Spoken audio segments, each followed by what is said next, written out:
Okay, now we're back into the world of college football. It's been a interesting season, to say the least. It's probably been the most interesting college football season we've had, I mentioned before, since 2007.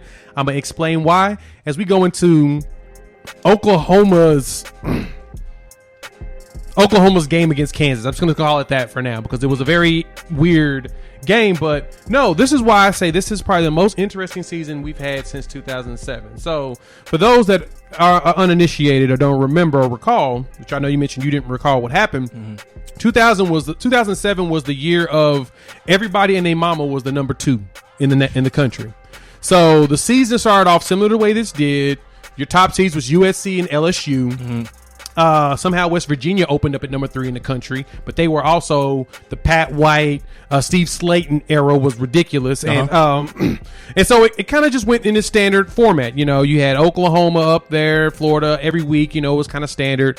Then week 5 hit, and that's when the game changed. LSU jumped up to number 1. USC ended up losing, and California moved into the number 2 seed, which was even crazier, followed by Ohio State, Boston College, and South Florida. Next week, California loses. Who moves up to number 2? South Florida, with Boston College right behind them. Ohio State moves up because LSU lost. Next week, South Florida loses, and then Boston College is the number 2. My point, all these random schools that you would have never expected to be in the top 5 are in the top 5. And it just continued to shift.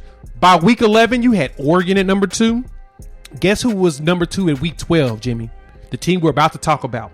Kansas, the Mangino team. I remember that. The Mangino team. And then West Virginia took their spot the next week. And it just kept going all the way through until LSU won the national championship. Good job, Nick Saban. So my point is this year has been a wild one that we haven't expected. Like right now, Cincinnati's number 2. Oklahoma can't figure out their lives, and I'm perplexed by this game. Oklahoma plays Kansas in Lawrence, Kansas. If you watched the game, I went back and rewatched because I was out during the day. I watched the highlights through the day, rewatched it later. If you watched it, there was no one in Lawrence, Kansas, in the stadium in University of Kansas. It was like empty. Their capacity is 47,000. I promise you they had like 2,000. It was just bare. All Oklahoma fans, few blue around there. Kansas goes in and is up 10-0 at the half. On the local radio, they announced that this game is going on and Kansas is winning. Come on into the stadium. No need for a ticket. You can sit anywhere. That's how proud they were for being up 10-0 against Oklahoma, which they have not beat in 16 tries. Then Oklahoma and Sooner Magic kicked in. So, Jimmy, out of what you synced out of this game, because I have a lot to say about this, because it confirmed everything I told you was my problems and fears in this. Also, there's an epidemic in the NFL and college football, and I'll mention that in a minute. What did you see in this game that really jumped out to you when it comes to the score? That Kansas has been watching a lot of NFL football in the sense of how to defend quarterbacks like Patrick Mahomes, which is to keep them off the field, even if that means that your formula is run, pass, run, pass, run, pass, and move the chains and have a ball control style offense, which can be effective if the defense on the other side is not able to slow that down, which they really weren't in the first half. Now, the second half was a bit different. First half, they struggled with that. So I think that was Kansas's approach, but it also tells me this, and this was confirmed by Jeremiah Hall, one of the players for OU. He said that they came into the game not respecting Kansas. Now, we talked about fear. Fear is something I think a lot about when it comes to certain teams and why certain teams dominate, why it's hard to perform against certain teams, because you walk into the game with not only having to play this team, but you're also having to battle your own fear. If, let's say, Kansas walks into this game and they know OU, Caleb Williams is quarterback who's going to win the Heisman, Lincoln Riley, video game offense, OU, the tradition, all that, and they're afraid. But once they sense that OU doesn't respect them, that fear turns into anger. Yeah. And with anger, with a team like this that has no business being in a game with OU, that can help you to push them. That can help you to do things you didn't think or they didn't think you were going to be able to do. Nobody expected this to be 35-23. This is usually a 60-10, 60-15 game, and that's what Sooner fans are accustomed to. So I think that there's a big part of it, and I think that fear is diminishing, like I was just talking about with Kansas City. More so maybe when Spencer Rattler was the quarterback. In a sense, teams didn't really seem to fear OU, and that's what they need. That's what they need to get back. So part of what I saw in this game is a team that's not afraid, and therefore there are going to be teams after them who are not going to be afraid of OU, and that's okay because OU can still win. What Sooner fans have to understand is that start thinking less college, more NFL.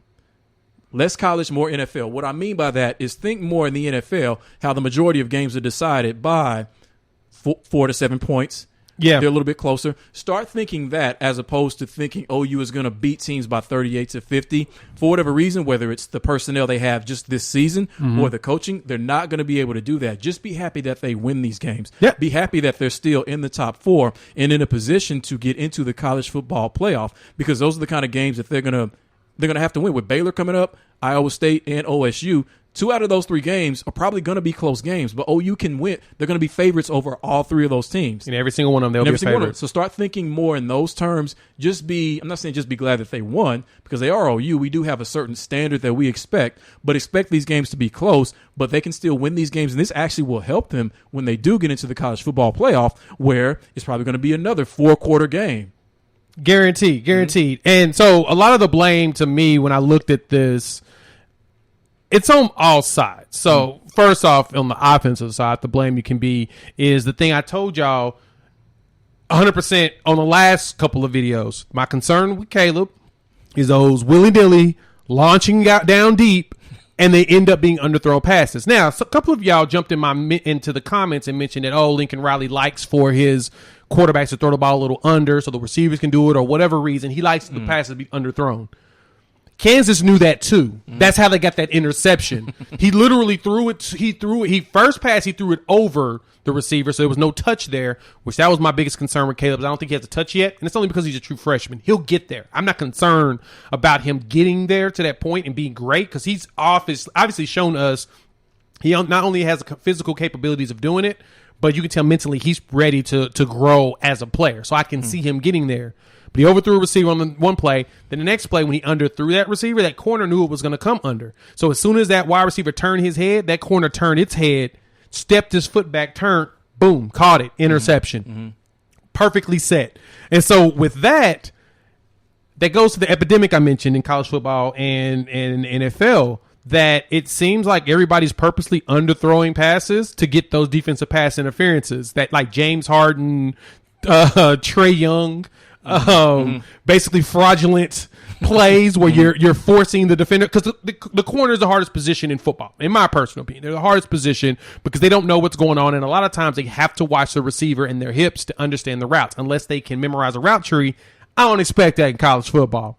Right. But in this situation, that is what we got. Next, the defense side. They let Kansas go 14 plays, 12 plays, 11 plays, 10 plays, and then they finally forced a punt, a 3-and-out, and then a fumble, and then they gave up a big play. But they were, like you said, 34-23 time of possession. That's not good. That's a problem. And I asked something else, too, in the first half. I think you may have mentioned this before. All the penalties OU kept getting. Yeah, they love to get penalties. That seems to be their thing. Yeah, I mean, and that lack of discipline, that lack of first half discipline can still get you by Kansas, and it did.